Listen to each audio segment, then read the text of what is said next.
কন্ট্রাক্টরি বক্তাদের কি পরিস্থিতি এবং মাহফিলে টাকা অ্যাডভান্স নেওয়ার পরে বক্তার কি পরিস্থিতি, কি পরিণতি হয়, সেটা বাস্তব প্রমাণ আপনারা স্ক্রিনে লক্ষ্য করুন। আল্লাহ আল্লাহ ভাই আবার ভালো করে দাও।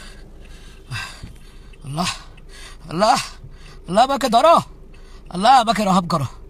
আল্লাহ আজকে আসার পথে মার কাছে ফোন দিছি, মা শরীরটা ভালো না, জ্বর, সাংঘাতিক কাঁপুনি, জ্বর, সারা শরীর ব্যথা। মাহফিল করে কমিটিরে বলছি শরীরটা ভালো না, আমি থাকতে পারতেছি না।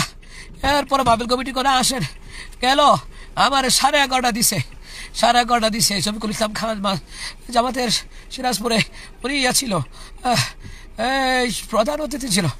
আরে মাহফিল কমিটিরে বললাম আমার তো শরীর ভালো না, আমার আম্মা ফোন দিয়েছে, আমার ছোট বেটা ফোন দিছে, আমার পরিবার ফোন দিয়েছে, তুমি মাহফিলও যাও না। আমি কি না, এত বড় মাহফিল না গেলে মাদ্রাসার শেষ বদনাম হবে। আমি যে অসুস্থ কেউ তো বুঝতো না আমি যে অসুস্থ। আমি বলছি ভাই আমার সারা শরীর কালকা থেকে জ্বর, জ্বর সারা শরীর, পেটের অবস্থা ভালো না, ব্যথা, সারা শরীর ব্যথা। ভাই আবার ভালো করে ধরো, ভালো করে ধরো ভাই, আমি একটু ভালো করে ধরো। আল্লাহ মাহফিল কমিটির কতবার বলছি, এরপরে আমার দিয়া ওয়াজ করেছে 2 ঘন্টা, ওয়াজ করাইয়া এরপরে আবার কালেকশন করেন, আবার আজাদ দেন, আবার গজল গান। আরে ভাই বক্তাদের মহিলা গেলে গাও কেউ বিশ্বাস করবে না।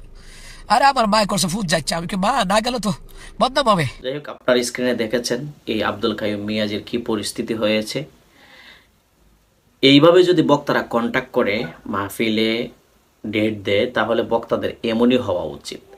কারণ আপনি মাহফিল রাখার সময় 30,000 নিয়ে নিছেন, 10,000 নিয়ে নিছেন, উপস্থিতির সময় এখন আপনি অসুস্থ, আপনি যাইতে বাধ্য, কারণ আপনি টাকার খামলা।